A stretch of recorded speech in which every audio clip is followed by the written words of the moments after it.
I've seen enough horror movies to know any weirdo wearing a mask is never friendly. Ah ha ha ha! See, we're self-aware, it's funny. Ah ha ha ha ha ha! Look how funny we are, look how meta we are. We're making fun of Jason in a Jason movie. Ha ha ha ha ha! I'm John Renton with the retro review of Friday the 13th, Part 6, Jason Lives. Beware, I live. So, this was written and directed by Tom McLaughlin. No, not Sarah McLachlan's husband. Why would you think that? Totally different spelling. He's on television and dramas. Actually has kept quite busy. Check out his IMDb page for the full list of his work. And his wife actually said that opening line. And then got killed. Because funny. I will say that after, well, the final chapter was sort of decently received. But some people didn't necessarily like the kid being the main one to kill Jason, and A New Beginning kind of being received as well as Leprosy. We return to form with Jason being goofier and being revived by lightning. Very, very frightening. Gee, Galileo, Galileo, Galileo, let me go. Magnifico, Machete-o.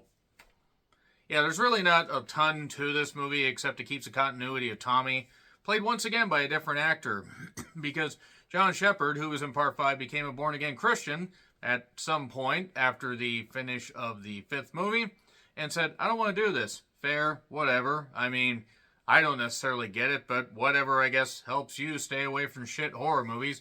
Have fun. So, Thom Mathews plays Tommy, and that is Thom, T-H-O-M. And Mathews obviously spelled as it sounds.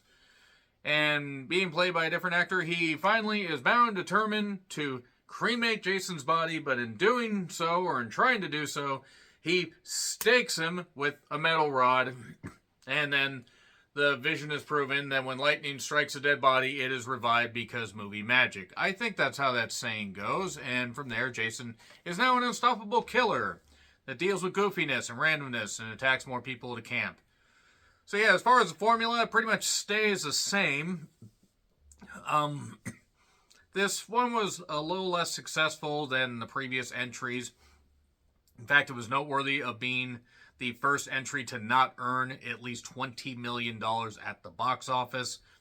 You have David Kagan, who plays Sheriff Garris, and then you have his daughter Megan, Jennifer Cook. You do have Carrie Noonan, who played Paula, and I swear to God, I thought she was Mother Leah Seydoux from Blue is the Warmest Color and other movies as well, because, yeah, Carrie's beautiful. I hope she's doing well.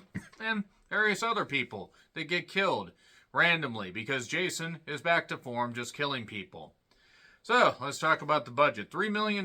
They said, hey, we're going to put a little more money towards this, and that would be $8.4 million in today's money. Opening was $6.7. That's not bad. I mean, it's not like the best. It's a little bit lower, especially after Part 5 wasn't that well received, but still pretty good. Twice the budget, plus a little bit. That'd be $19 million in today's money, and $19.4 million for the total gross, and that would be $54.3 million in today's money. So not great. Not necessarily great. In 1986, people were starting to get tired of the Jason formula. That being said, it was still very successful, because these movies are made on the cheap. So Jason belongs in hell, and I'm going to see that he gets there. Tommy, knowing that Jason Goes to Hell would be coming out 7 years after this, somehow. Now, I plan to review the rest of the movies. The only ones I haven't reviewed in the timeline are 7, 8, and 9. 7 was the debut of Kane Hodder, and then Jason Takes Manhattan did have the guy's head being punched off like a Rock'em Sock'em Robot. And Jason Goes to Hell should have been sent straight to hell because it was bad. It was really, really bad. But before I get to those, let's get back to Jason Lives.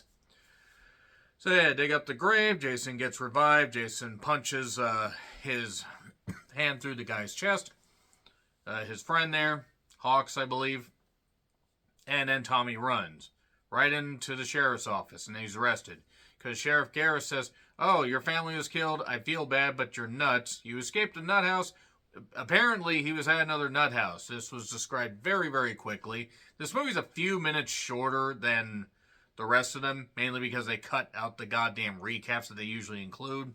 And Tommy does have a few flashbacks just before, Jason is revived. Kind of makes sense.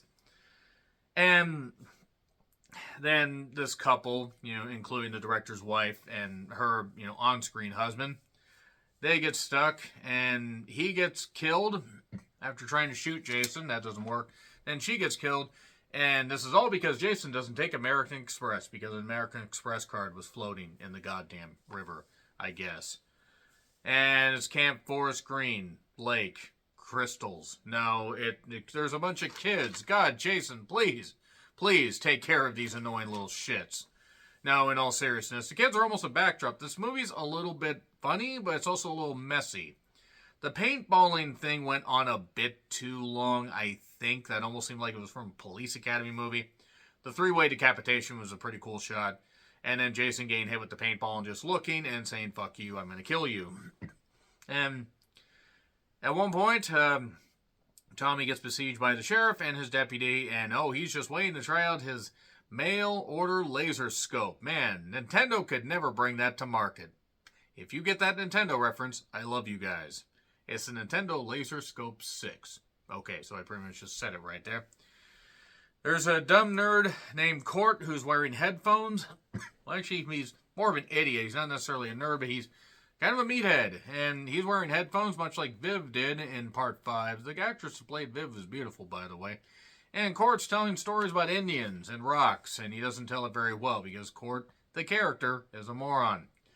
And then basically more people start dying. Jason stops the gravedigger, or actually the caretaker, who digs graves and covers graves. And then he stops him from drinking because, well, the bottle's almost empty. He breaks the bottle and stabs him because Jason is straight edge. That means he is deader than you. And then a couple is trying to escape, and the couple that gets impaled together dies together. That's usually how impaling works. And then Sissy is telling Paula, hey, as a lone black woman camp counselor here, let's play a game. Camp Blood. Jason is this card, and you have to pick these cards to avoid. You have to be one of these cards, and you have to avoid Jason. You have to figure out where he is. It's like Clue played with a card deck. It's still better than the Friday the 13th game that LJN made. Fuck LJN. Fuck everybody that thought that LJN made good games. Actually, if you found fun in them, that's fine. But fuck everybody at LJN. How dare you? How dare you call yourself toy makers? How dare you? Anyway, they couldn't make video games. So there was an RV crash, which was kind of hilarious. The lady gets her face put almost through the goddamn wall because funny. And then Jason causes the RV to crash. I bet that RV crash cost about 50 grand. I'm actually willing to almost bet money that that's probably about what it cost. 50 to 75 grand to wreck that thing and tow it off and do whatever. So Megan angers her dad and then gets on the phone after Tommy calls the office, or the deputy's office, or the sheriff's office, rather, and she very quickly agrees to help this guy that clearly is off his rocker. Now, granted, Tommy is not nearly off his rocker like he was in the fifth one, because if you remember at the end of the fifth one, I retro-reviewed that, he shows up with the hockey mask on, and gets ready to stab Lisa. I think that was her name. Honestly, a lot of these names are starting to blend together, and I just reviewed this shit. He's getting ready to stab, and oh no, it was Pam. It was Pam. That's who the hell it was.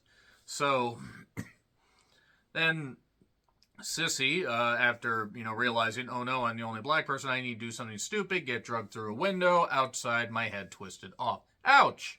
You'd lose your head if it wasn't attached. And then more people get killed. Just various people get killed. There's a band that's trying to sound like The Clash, but isn't really The Clash. Hard Rock Summer. And the sheriff ends up capturing both of them, puts Tommy in jail, the one lone jail cell, like we're straight out of Barney Miller with no Abe Vigoda. I always thought it was Abe Vigoda, but then I realized I was saying it wrong. And Megan basically gets Tommy free to do what he wants any old time. Meanwhile, the kids are having to hide under their beds because Jason is coming, and it's Enter Jason Sandman. Exit light machetes might. I will stab your hand and take you off to never, never. In case it's copyright, I don't want to say all that. Jason hilariously kills some cops, throws a knife through a guy's head. It's funny.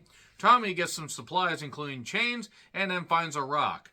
Not Rock the Dwayne Johnson, but he finds an actual rock. And he's going to drown him in seemingly Crystal Lake or just any lake. And honestly, all these locations look the same. Kind of like Sleepaway Camp in 2 and 3. Remember how those films looked exactly the same? It's because they were filmed on the same set. No, I will not review Sleepaway Camp 2 and 3. At least not this year. And I got better things to do, like eventually review parts 7 through 9. And that's a better use of my time than those movies. So, oh, Jesus. Tommy basically stops Jason from killing Megan by yelling at her, or by yelling at Jason, come on, maggot head, come on, maggot head, who's a good maggot head, who's a good maggot head? He's got a boat, a banana boat with the chain, the rock, and then has gasoline, and once Jason goes underwater, he sets the lake on fire to boil it and also not give him an easy escape route, and then Jason gets a chain put around his neck, but breaks the boat, they sink down, now Jason is caught on the rock and the chain, but he's holding Tommy, and Tommy drowns, and he floats up, and oh no. And then Megan goes out there, and she gets caught. And Jason's like, I'm going to get you, please help, I'm allergic to metal, I'm dying. Oh wait, I'm drowning also, and I've tried to kill you, but I'm drowning! And then they're free to do what they want, except Jason's alive, because of course he's alive. Why the fuck wouldn't he be alive? There was a funny part where they had the motorboat. Motor and Jason's hockey mask right off. So yeah, now we go to that because Jason's still alive. Because Jason Lives, that was the name of the movie. And we are on our way to parts 7, 8, and 9. Eventually. You guys enjoying these reviews? Let me know your thoughts in the comments. Like, share, subscribe, Twitter handle in the description. I'm John Retlin. I'll see you soon.